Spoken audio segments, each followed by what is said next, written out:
제발, 아! 제발 그러지 마. 미안해요. 이모, 거짓말쟁이 뱀을 내려놓아요. 그래야 이모가 살 수 있어요. 절벽에서 절규하는 남자, 배를 쓰다듬으며 사과하는 여자, 그 사이 동자승까지. 대체 무슨 일이 있었던 걸까요? 왜 그녀는 절벽 끝에 서 있는 걸까요? 그리고 동자승이 말한 거짓말쟁이 뱀은 무엇일까요? 이 충격적인 반전의 전체 이야기가 궁금하시다면 잠시만 구독 버튼을 눌러주세요. 평범해 보이는 사람들의 숨겨진 진실을 매일 전해드립니다. 알림 설정까지 해두시면 새로운 이야기를 놓치지 않으실 수 있습니다. 그럼 시간을 열흘 전으로 되돌려 보겠습니다. 최수진은 거울 앞에 서서 자신의 몸을 찬찬히 살펴보았습니다. 날씬한 허리, 평평한 배. 그녀는 서랍에서 두툼한 복대를 꺼냈습니다. 이미 여러 겹으로 감아둔 복대였습니다. 처음에는 얇았지만 석 달 동안 조금씩 두께를 늘려왔습니다. 수지는 능숙하게 복대를 배에 감기 시작했습니다. 한 번, 두 번, 세 번. 거울 속 그녀의 배가 점점 불러왔습니다. 마치 임신 7개월 차처럼 보였습니다. 완성된 배를 쓰다듬으며 수지는 작게 미소 지었습니다. 완벽했습니다. 누가 봐도 진짜 임산부였습니다. 그녀는 헐렁한 원피스를 입고 거실로 나왔습니다. 여보, 배고파요. 남편 강태준이 신문을 내려놓고 아내를 바라보았습니다. 50 중반의 그는 수진보다 25살이나 많았지만 그녀를 볼 때마다 눈빛이 부드러워졌습니다. 우리 수진이 또 입덧 심해?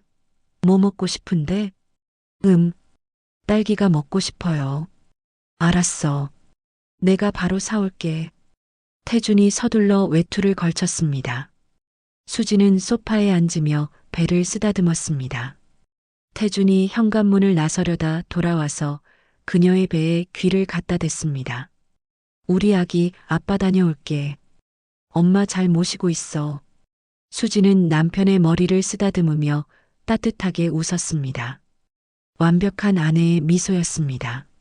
하지만 태준이 문을 나서자마자 그 미소는 사라졌습니다.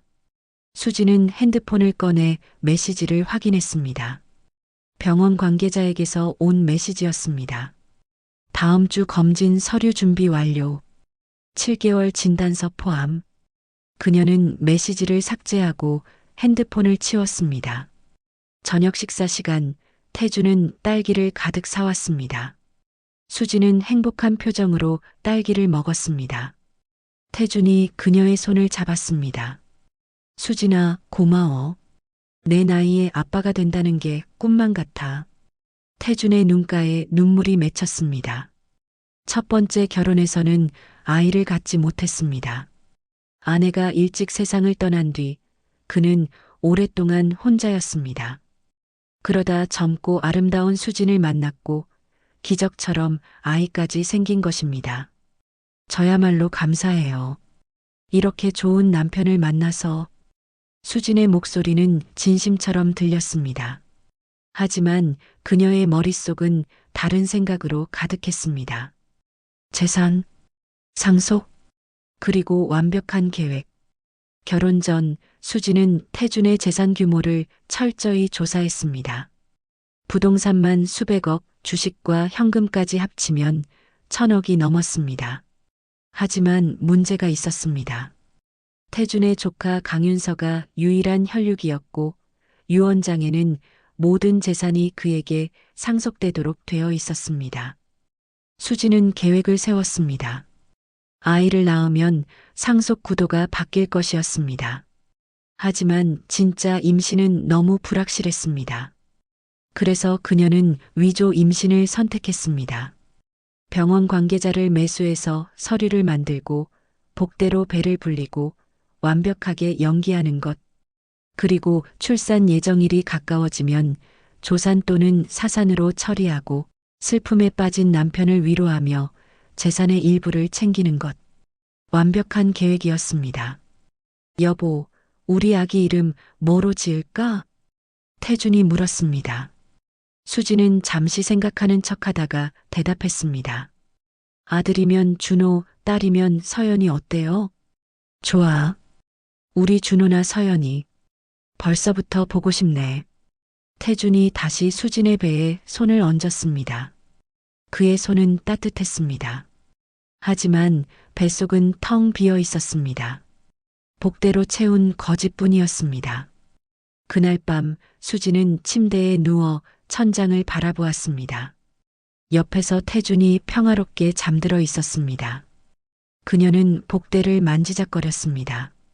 가끔 양심의 가책이 들었습니다. 하지만 곧 어린 시절의 기억이 떠올랐습니다. 배고픔, 추위, 무시, 가난 때문에 겪었던 모든 고통들. 수지는 다짐했습니다. 다시는 그렇게 살지 않겠다고. 어떤 수를 써서라도. 그녀는 눈을 감았습니다. 내일도 완벽한 아내를 연기해야 했습니다. 완벽한 임산부를 연기해야 했습니다. 그리고 언젠가는 이 모든 것이 자신의 것이 될 것이었습니다. 며칠 후 강태준의 집에 손님이 찾아왔습니다. 30 초반의 젊은 남자 강윤서였습니다. 태준의 조카이자 유일한 혈육인 그는 수진을 볼 때마다 불편한 표정을 감추지 못했습니다. 삼촌, 안녕하세요. 윤서가 인사했습니다. 하지만 그의 시선은 곧바로 수진의 배로 향했습니다.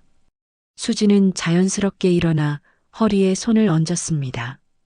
임산부처럼 조심스러운 동작이었습니다. 윤서야, 오랜만이다. 앉아라. 태준이 반갑게 맞이했습니다. 윤서는 소파에 앉으며 수진을 힐끗 쳐다보았습니다. 수진은 그 시선을 느꼈지만 모른 척했습니다. 삼촌, 요즘 건강은 어때요? 좋지. 아주 좋아. 수진이가 잘 챙겨주거든. 태준이 아내를 바라보며 웃었습니다. 윤서의 턱에 힘이 들어갔습니다. 형수님, 임신이 몇 개월이시죠? 윤서가 갑자기 물었습니다. 수진은 당황하지 않고 대답했습니다. 7개월이요. 7개월이면 성별도 알겠네요? 아직 확실하지 않아요. 아기가 자세를 안 잡아줘서. 수진의 대답은 매끄러웠습니다. 이미 예상했던 질문이었습니다. 윤서는 뭔가 더 묻고 싶었지만 태준이 말을 가로막았습니다. 윤서야, 무슨 일로 왔니? 아, 네. 회사 서류 좀 결제받으러 왔어요. 윤서는 가방에서 서류를 꺼냈습니다. 태준은 서류를 검토하며 고개를 끄덕였습니다. 그 사이 윤서는 계속 수진을 관찰했습니다. 수진의 배, 걸음걸이, 표정. 뭔가 이상했습니다. 임신 7개월이면 훨씬 더 힘들어해야 정상이었습니다. 하지만 수진은 너무 가벼워 보였습니다. 물론 겉으로는 조심스럽게 움직였지만 그 동작들이 어딘가 연기 같았습니다. 형수님, 병원은 어디 다니세요? 윤서가 다시 물었습니다. 수진은 미소를 지으며 대답했습니다. 강남에 있는 산부인과요. 왜요? 아, 제 친구가 산부인과 의사거든요. 혹시 필요하시면 소개해드릴까 해서요. 괜찮아요. 지금 다니는 곳이 마음에 들어서. 수진의 목소리는 부드러웠지만 단호했습니다. 더 이상 파고들지 말라는 신호였습니다. 윤서는 입을 다물었습니다. 태준이 서류의 사인을 마치고 윤서에게 돌려주었습니다. 됐다. 수고했어. 감사합니다, 삼촌. 그럼 저는 이만. 윤서가 일어섰습니다. 현관까지 나가며 그는 한 번 더 수진을 돌아보았습니다. 수진은 여전히 미소를 지으며 손을 흔들었습니다. 문이 닫히자 수진의 미소가 사라졌습니다. 그녀는 알고 있었습니다. 윤서가 자신을 의심하고 있다는 것을. 하지만 증거가 없었습니다. 완벽하게 준비했으니까요. 그날 밤 윤서는 집으로 돌아와 곧바로 노트북을 켰습니다. 그는 사립탐정에게 이메일을 보냈습니다. 강태준의 아내 최수진 신상 조회 및 동선 파악 의뢰. 뭔가 수상했습니다. 그는 본능적으로 느꼈습니다. 저 여자가 거짓말을 하고 있다고. 한편 태준의 집에서는 부부가 침실에 앉아 있었습니다. 태준이 수진의 손을 잡았습니다. 윤서가 좀 무례했지? 미안해. 아니에요. 조카분이 삼촌을 걱정하시는 거겠죠. 수진은 이해심 많은 아내처럼 대답했습니다. 태준이 감동한 표정을 지었습니다. 당신은 정말 착해. 윤서는 내가 재혼한다고 했을 때도 반대했었어. 저 같은 사람이 이 집안에 들어와서 조카분이 걱정되시는 게 당연해요. 무슨 소리야? 당신은 내 인생의 축복이야. 태준이 수진의 배를 쓰다듬었습니다. 수진은 남편의 머리를 쓰다듬으며 복잡한 표정을 지었습니다. 가끔 이런 순간에는 죄책감이 밀려왔습니다. 하지만 오래가지 않았습니다. 다음 날 아침 태준이 갑자기 제안했습니다. 여보, 우리 산에 있는 암자에 다녀올까? 암자요? 응. 태교 기도 드리러. 친구가 추천해줬어. 거기 계신 스님이 영험하시다고 하더라고. 수지는 잠시 망설였습니다. 낯선 곳에 가는 것은 위험했습니다. 하지만 거절하면 의심을 살 수 있었습니다. 좋아요. 우리 아기 위해서라면. 그래, 이번 주말에 가자. 태준이 기뻐하며 수진을 안았습니다. 수진은 남편의 품에 안겨 있으면서도 마음 한편이 불안했습니다. 하지만 곧 스스로를 안심시켰습니다. 완벽하게 준비했으니 괜찮을 거라고. 주말이 다가왔습니다. 수진은 더욱 신경 써서 복대를 감았습니다. 헐렁한 옷을 입고 거울을 확인했습니다. 완벽했습니다. 누가 봐도 임신 7개월 차 산모였습니다. 차에 타기 전 수진은 핸드폰으로 암자 위치를 검색했습니다. 산속 깊은 곳이었습니다. 그녀는 가방에 여분의 복대를 챙겼습니다. 만약을 대비해서 준비됐어? 태준이 물었습니다. 수진은 밝게 웃으며 대답했습니다. 네, 가요. 차가 출발했습니다. 도시를 벗어나 산길로 접어들었습니다.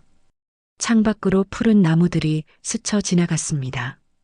수진은 배를 쓰다듬으며 창밖을 바라보았습니다. 그녀는 몰랐습니다. 이 산길이 그녀의 모든 것을 바꿔놓을 거라는 것을. 작은 암자에서 7살 동자승이 그녀를 기다리고 있다는 것을. 그리고 그 아이가 그녀의 모든 거짓을 꿰뚫어 볼 것이라는 것을. 차는 계속 산을 올라갔습니다. 수진의 손이 무의식 중에 배를 더 꽉 감쌌습니다. 마치 그 안에 정말 무언가 있는 것처럼. 하지만 뱃속은 여전히 텅 비어 있었습니다. 산길을 1시간쯤 오르자 작은 암자가 나타났습니다. 낡은 법당과 요사체 하나뿐인 고요한 곳이었습니다. 태준은 수진의 손을 잡고 천천히 걸었습니다. 수진은 임산부처럼 배를 감싸 쥔 채 조심스러웠습니다. 긴장하고 있었습니다. 실수하면 안 된다고 스스로를 다잡고 있었습니다. 마당에는 동자승 하나가 낙엽을 쓸고 있었습니다. 법당에서 해안 스님이 나왔습니다. 어서 오십시오. 태준은 아내를 소개했습니다. 임신 7개월이라며 태교 기도를 부탁했습니다. 스님은 고개를 끄덕이며 법당으로 안내했습니다. 독경이 시작됐습니다. 법당은 고요했고 향 냄새가 은은하게 퍼졌습니다. 그때 동자승 지우가 수진의 배를 빤히 바라봤습니다. 고개를 갸웃거리며 혼란스러운 표정을 지었습니다. 독경이 끝나고 절을 올리려는 순간 지우가 말했습니다.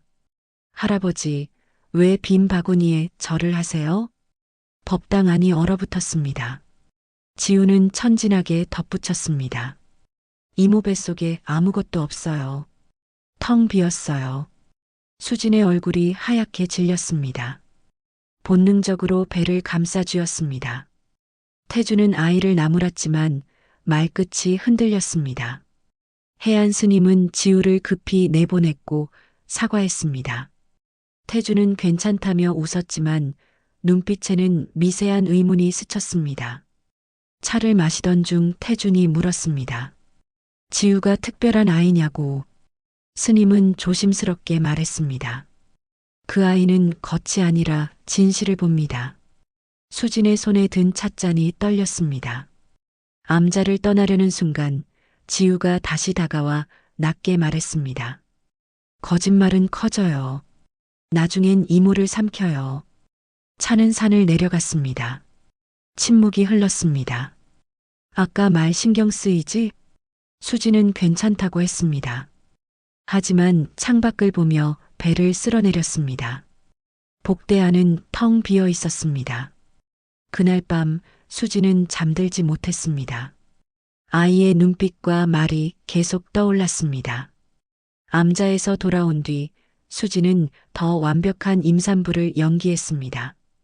배를 자주 쓰다듬고 태동이 있는 척하며 입덧 흉내까지 냈습니다.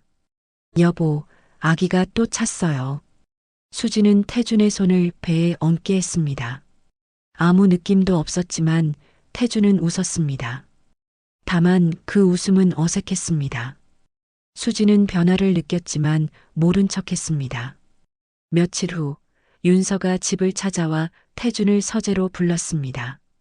서류 봉투 안에는 수진의 신상조사 자료가 들어 있었습니다.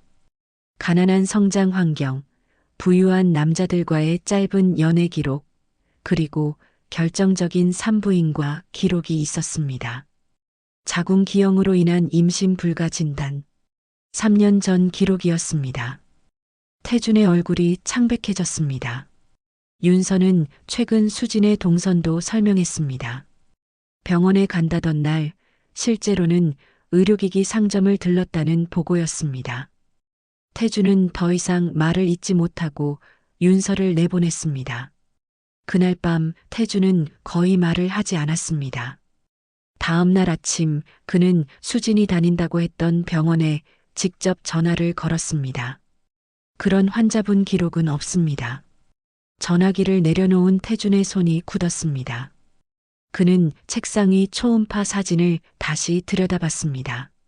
사진 구석에 다른 이름이 지워진 흔적이 보였습니다. 태준은 거실로 나왔습니다. 수진 씨. 수진의 얼굴이 굳었습니다. 병원에 전화했어요. 당신 기록이 없더군요. 수진은 말을 잇지 못했습니다. 이 초음파 사진도 남의 거죠? 사진이 바닥에 떨어졌습니다. 대답해요. 뱃속에 아기가 있어요? 없어요?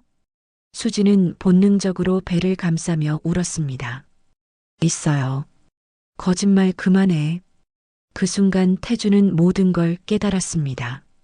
아이는 없었습니다. 왜 이런 짓을 했어요? 수진은 대답하지 못했습니다. 침묵이 이유였습니다. 나가요. 태준의 목소리는 차가웠습니다. 지금 당장 나가요. 수진은 아무 말 없이 집을 나섰습니다. 해가 지고 있었습니다. 그녀는 방향도 없이 걸었습니다. 그제야 알았습니다. 자신에게는 돌아갈 곳도 기댈 곳도 아무것도 없다는 것을. 수진은 밤거리를 한없이 걸었습니다. 사람들 사이를 지나쳤지만 아무도 그녀를 보지 못했습니다. 투명해진 기분이었습니다. 골목에 들어가 복대를 풀었습니다. 한 겹씩 벗겨낼수록 두툼했던 배는 사라졌습니다. 마지막 천을 벗자 평평한 배가 드러났습니다.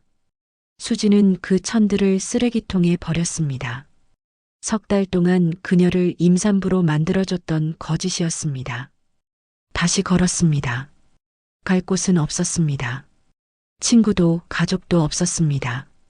태준과 결혼하며 모두 끊어버렸기 때문이었습니다. 공원 벤치에 앉아 찬바람이 불었습니다. 수지는 웅크린 채 울었습니다. 어린 시절이 떠올랐습니다. 술 취한 아버지, 도망친 어머니, 환영받지 못한 친척집, 가난하다는 이유로 받은 멸시들. 그때 배웠습니다. 가난은 죄라는 것을 16에 깨달았습니다. 자신에게 남은 건 얼굴뿐이라는 것을. 그래서 부자를 목표로 삼았습니다. 하지만 2번의 실패 끝에 만난 태준에게서도 결국 모든 것이 무너졌습니다. 수지는 하늘을 올려다봤습니다. 별은 아름다웠지만 닿을 수 없었습니다. 그때 암자가 떠올랐습니다. 지우가 있던 곳이었습니다. 택시는 밤 산길을 달렸습니다. 1시간 뒤 암자에 도착했습니다. 법당 불빛만 희미했습니다. 해안 스님이 나왔습니다. 이 밤에 무슨 일입니까? 수지는 대답하지 못하고 무너져 울었습니다. 알고 있습니다. 거짓말도 아이가 없다는 것도. 수지는 눈물을 흘렸습니다. 왜 그땐 말 안 하셨어요?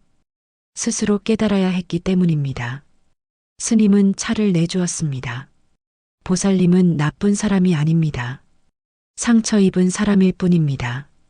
그때 지우가 다가왔습니다.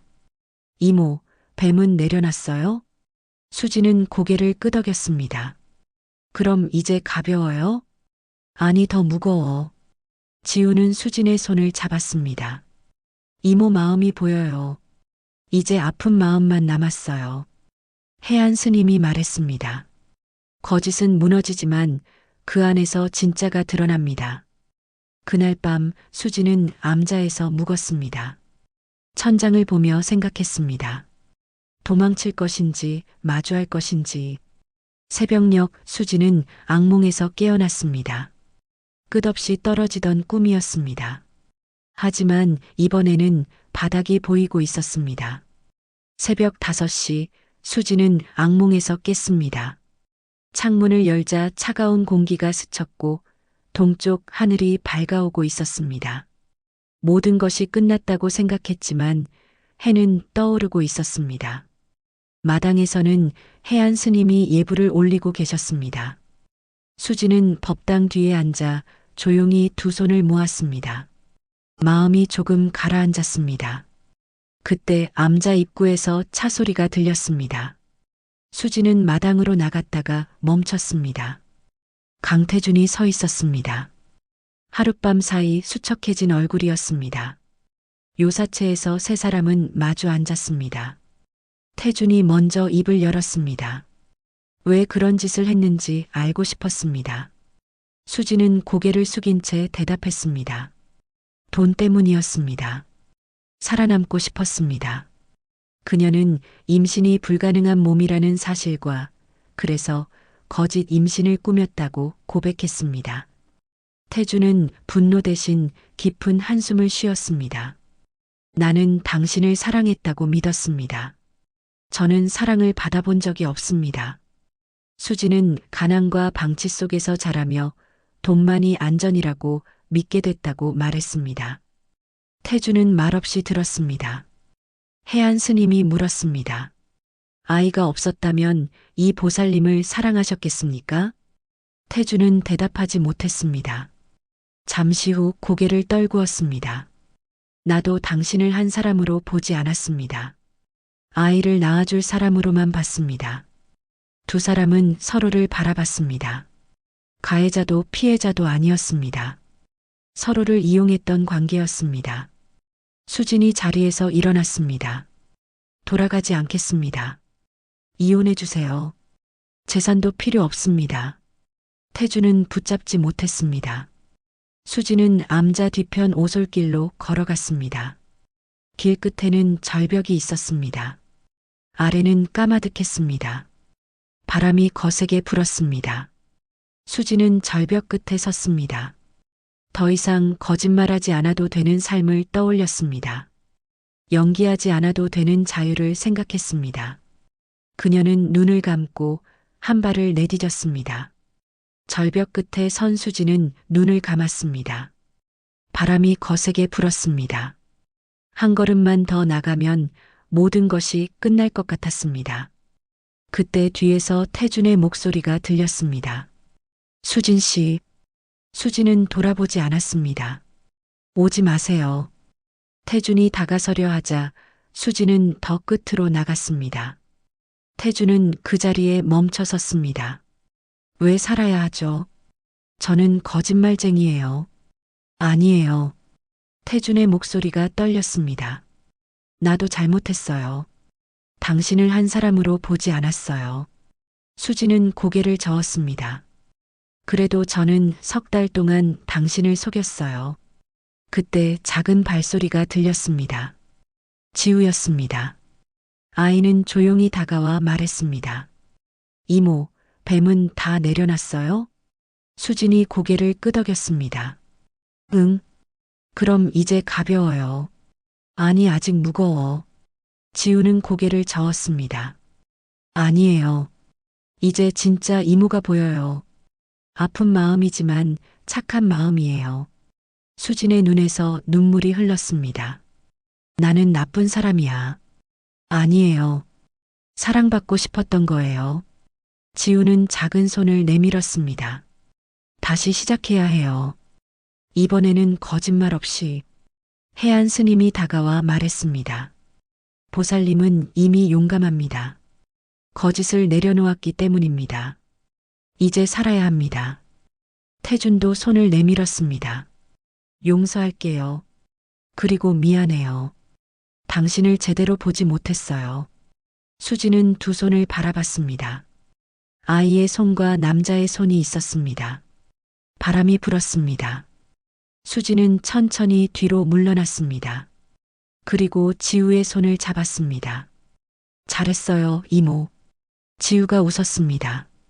태준이 달려와 수진을 안았습니다. 수지는 그의 품에서 울었습니다. 미안해요.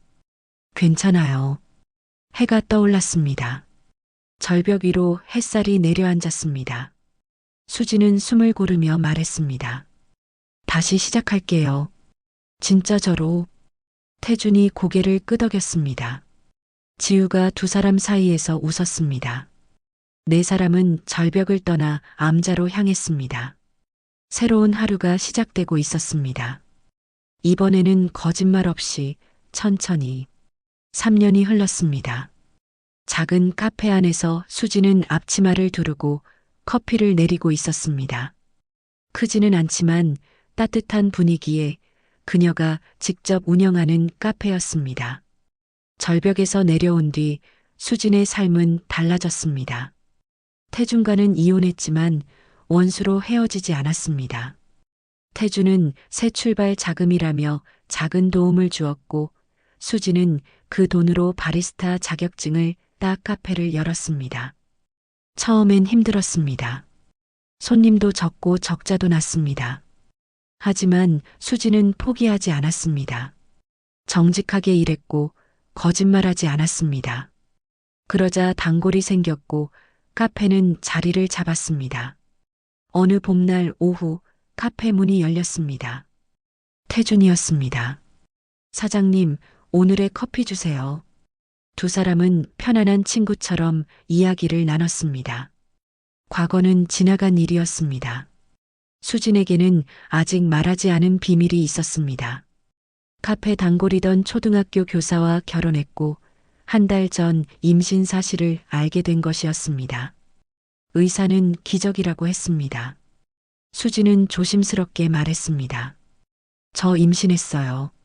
태준은 놀랐지만 곧 웃으며 축하했습니다. 정말 다행이에요. 당신이 행복해서. 주말 수지는 남편과 태준과 함께 암자를 찾았습니다.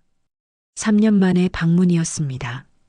10살이 된 지우가 달려왔고 해안 스님은 여전히 온화했습니다. 기도를 마친 뒤 지우가 수진의 배를 보며 말했습니다. 이모, 이번엔 진짜 아기예요. 수진은 눈물을 지었습니다. 이번에는 거짓이 아니었습니다. 해안 스님이 말했습니다. 진실하게 살면 진실한 복이 옵니다. 암자를 떠나며 수지는 절벽을 바라봤습니다. 그곳에서 거짓된 자신은 끝났고 진실한 자신은 다시 태어났습니다. 차는 산을 내려갔습니다. 수지는 배를 쓰다듬으며 속삭였습니다. 엄마는 진실하게 살게. 거짓은 사라지고 진실이 남았습니다. 절망은 사라지고 새로운 생명이 찾아왔습니다. 이것이 수진의 이야기였습니다. 거짓에서 시작해 진실로 이어진 이야기였습니다.